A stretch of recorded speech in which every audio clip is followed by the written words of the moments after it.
जय हिंद साथियों, कप्तान अड्डा के YouTube प्लेटफॉर्म पर आप सभी का स्वागत है। आज हम बात करेंगे कि कैसे एक आंसर को लिखा जाए जो आपका इफ़ेक्टिव हो।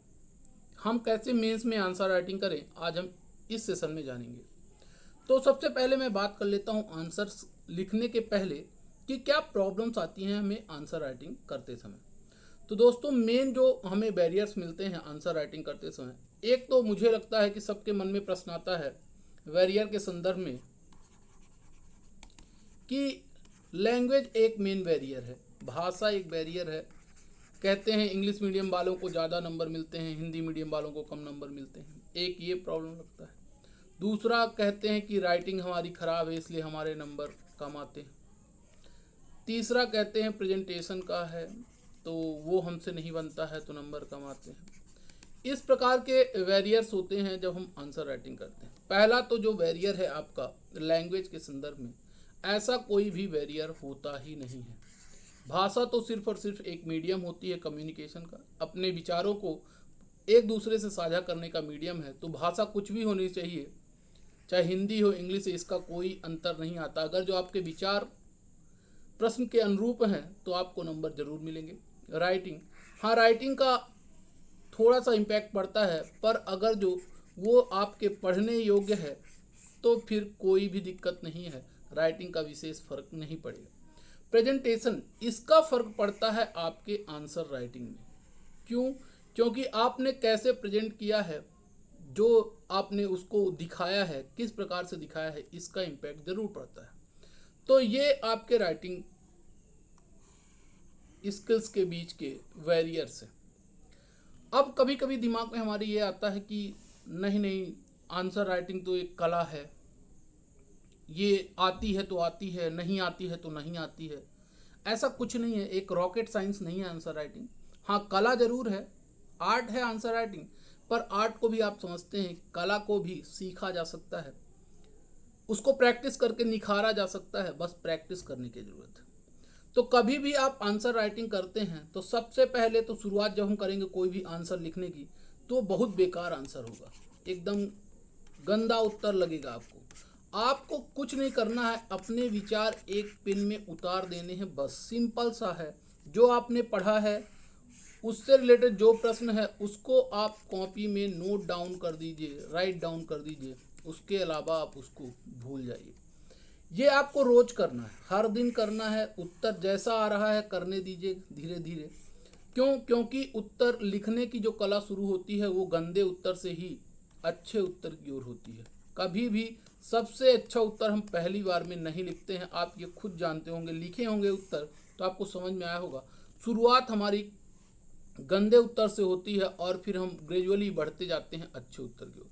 पहले दिन अगर जो आपने कोई उत्तर लिखा है और महीने की आखिरी तारीख अगर 30 तारीख को अगर जो आप उस उत्तर को देख रहे हैं तो आपको देखेंगे कि इन दोनों उत्तर में बहुत अंतर है, और ये आपकी सीखी हुई कला जो है वो आई है आपके प्रैक्टिस से।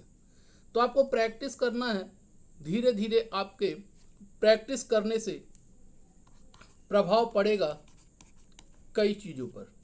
एक तो पहला, आपका शब्दकोश अच्छा होगा, वोकैब अच्छा होगा तो आपका आंसर अच्छा रहेगा। दूसरा, आपका प्रेजेंटेशन बेहतर होता जाएगा। क्यों? आपको प्रश्न के डिमांड से समझ में आ जाएगा इस उत्तर को कैसे लिखा जाए, ये आपको प्रैक्टिस से ही बनेगा। तीसरा, आपकी राइटिंग भी थोड़ा बेहतर होगी पहले की तुलना में। यही सब चीज़ें तो आपके मेंस में आपके लिए हथियार बनेंगी। तो प्रैक्टिस आपको शुरू करनी है। अब जैसे मेंस में कैसे उत्तर लिखना है, कुछ मैं प्रीवियस ईयर क्वेश्चंस लेकर आया हूँ, उन्हीं क्वेश्चंस पे डिस्कस करते हैं कि कैसे क्या उत्तर लिखा जा सकता है। तो कुछ PYQs हैं। जैसे प्रश्न पूछा गया मध्य प्रदेश लोक सेवा आयोग 2024 में हिस्ट्री में प्रश्न पूछे गए थे, उनके बारे में हम चर्चा। पहला प्रश्न पूछा गया गोप जनस्य क्या है, ये पहला प्रश्न था। 2 नंबर वाले प्रश्न आते हैं उनमें। तो सबसे पहले आपको कभी भी जब 2 मार्कर लिखना है तो डायमेंशंस कवर करनी पड़ेंगी। 4 लाइन देता है तो हम 4 लाइन लिखने का प्रयास करते हैं, 4 डायमेंशंस तो कम से कम, और ये डायमेंशंस ही आपके नंबर देंगे। कभी भी आप पूरा वाक्य कंप्लीट करने की कोशिश मत करिए, क्योंकि उससे आपके शब्द भी ज़्यादा लगेंगे, साथ ही साथ आपका टाइम भी जाएगा। तो सबसे पहला प्रचलन वैदिक काल में। तो गोपजनस prevalent in Vedic era, literal meaning is protector of tribes या कबीले का रक्षक है। प्रमुख कार्य पशुओं की सुरक्षा के लिए या युद्ध नेतृत्व करने के लिए जो भी विभिन्न प्रकार के कार्यों का ऑपरेशन है, संचालन है, ये करता था आपका गोपजनस। इसे गोपत या जनस्य गोप के नाम से भी जाना जाता था। तो ये मुख्य रूप से किस प्रकार के डायमेंशंस हम प्रयोग कर सकते हैं, आपको ये दिख रहा होगा। ऐसा प्रश्न आया हुआ है आपके मध्य प्रदेश लोक सेवा आयोग 2024 में। दूसरे प्रश्न की बात करें, पूछा था एक व्यक्ति विशेष के बारे में, सिंह विष्णु राजा। अब डायरेक्ट पहले एक शब्द दिया, अब यहाँ पर व्यक्ति का सीधा नाम दे दिया है। तो सबसे पहला हमें उसका इंट्रो करना पड़ेगा, संबंध किससे है। तो वो पल्लव वंश का वास्तविक संस्थापक माना जाता है इनको, real founder of Pallava dynasty. इनकी कैपिटल रही है कांचीपुरम। इनका उल्लेख है मत्स्य विलास प्रहसन में, और इन्होंने संरक्षण दिया संस्कृति कवि भारवी को, उपाधि अवनी सिंह। अगर जो और आप जानना चाहते हैं तो ये साम्राज्य अपना एक्सपांसन किए थे, साम्राज्य का विस्तार, मलाया श्रीलंका तक इन्होंने अपने साम्राज्य को बढ़ाया। तो इस प्रकार आप कई सारे डायमेंशन लिख सकते हैं। पर देखिए, आप शब्द भी डायमेंशंस के थ्रू कम हो रहे हैं, और हमारा जो पूरा वाक्य लिखने की हैबिट थी वो भी धीरे धीरे छूट रही है।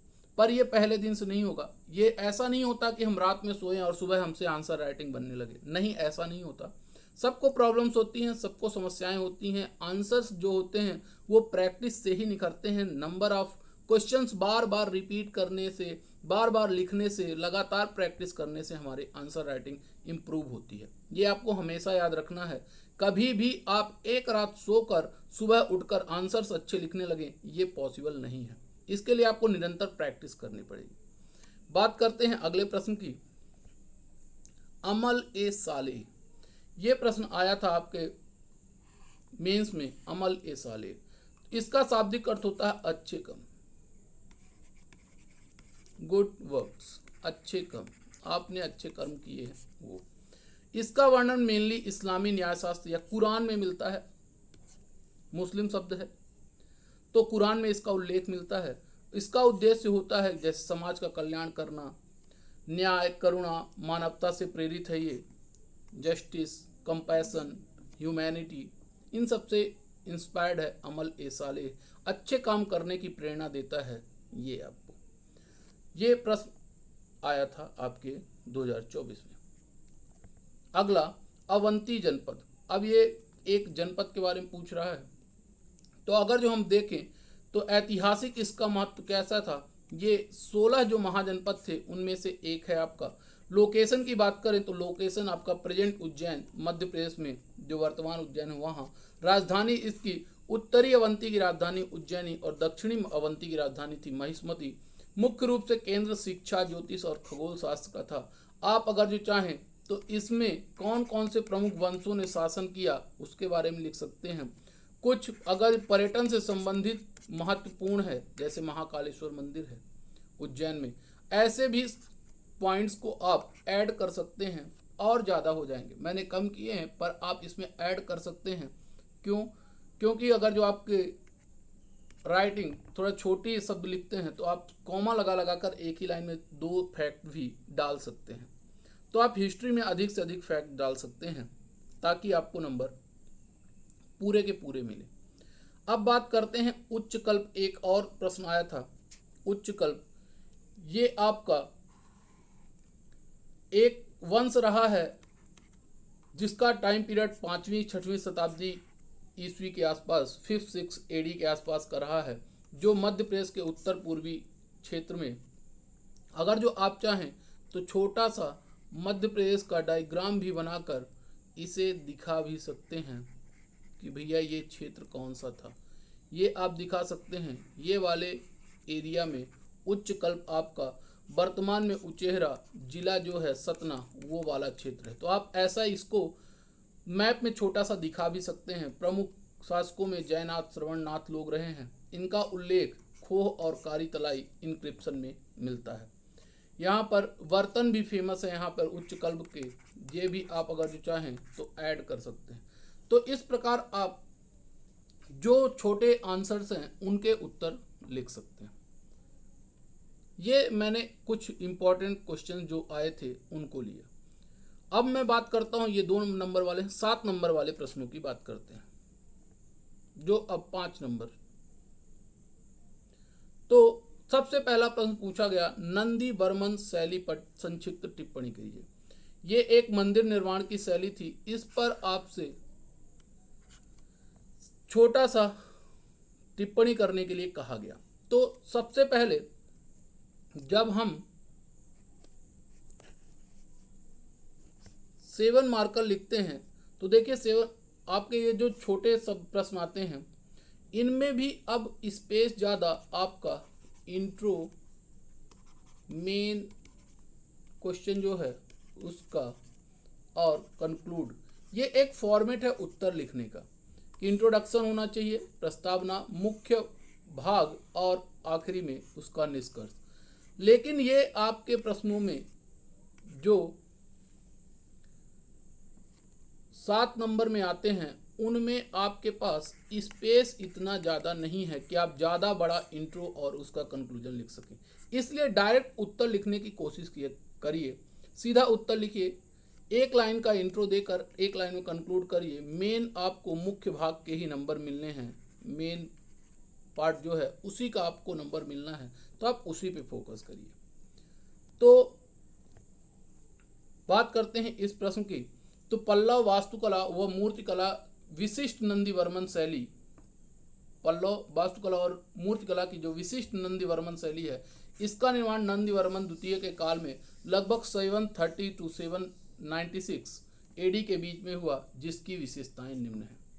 अब विशेषता क्या, टाइम पीरियड हमें पता चल गया 8वीं शताब्दी है, स्थान मुख्य रूप से तमिलनाडु और कांचीपुरम एरिया है। विशेषताएं, जो मंदिर में है वो रॉक कट और निर्माण शैली दोनों का सम्मिश्रण हुआ है। ये आपका मंदिर है, आप देख सकते हैं यहाँ की मंदिरों की अलंकृत मूर्तियाँ और भव्य गोपुरम, पल्लव कला का उत्कर्ष देखने को मिला। विष्णु और शिव की मूर्तियों की बारीक नक्काशी और वैष्णव मंदिरों का स्पष्ट उदाहरण। ये थोड़ा सा आपका जो मंदिर की कला थी वो पहले की तुलना में इसमें अंतर देखने को मिला है। अन्य पल्लव मंदिर जैसे आपके नरसिंह शैली है, इनसे आपको अंतर मिला है इस शैली में। उदाहरण में वैकुंठ पेरुमल नंदीवर्मन शैली का प्रमुख उदाहरण है। इस प्रकार आप क्या फॉर्मेट यूज करेंगे, तो आपने देखा टाइम यूज किया गया, स्थान, विशेषताएं, उदाहरण। इस प्रकार आप अगर जो छोटा सा डायग्राम बना सकते हैं तो भी आप इसको भी बना सकते हैं। और आप कंक्लूड कर दीजिए, नंदीवर्मन शैली ने दक्षिण भारतीय मंदिर वास्तुकला को नई दिशा प्रदान की, जिसके स्वरूप आज वर्तमान में भी प्रत्यक्ष रूप से परिलक्षित होते हैं। आप ये भी करके उत्तर को अपने कंक्लूड कर सकते हैं। अगले प्रश्न की बात करें तो प्रश्न पूछा गया, प्लासी और बक्सर के युद्ध का संक्षिप्त में तुलनात्मक परिचय दीजिए। यहाँ पर तुलना करने की बात करी गई है, दोनों में क्या तुलना है, ये युद्ध के बारे में वो पूछा गया आपसे इस प्रश्न में। तो एक तो प्लासी का युद्ध है, दूसरा बक्सर का युद्ध है, दोनों में अंतर आपको बताना है। अभी मैं कैमरा थोड़ा ऑफ करता हूँ ताकि पूरा स्क्रीन आपको दिख सके। तो दोस्तों, पहला है आपका प्लासी का युद्ध कब हुआ, तो 1757, और फिर बक्सर का युद्ध कब हुआ, तो 1764। तो पहला पॉइंट यही है कि समय दोनों के बीच का कब किस वर्ष हुआ। फिर स्थान, एक प्लासी बंगाल, दूसरा बक्सर बिहार।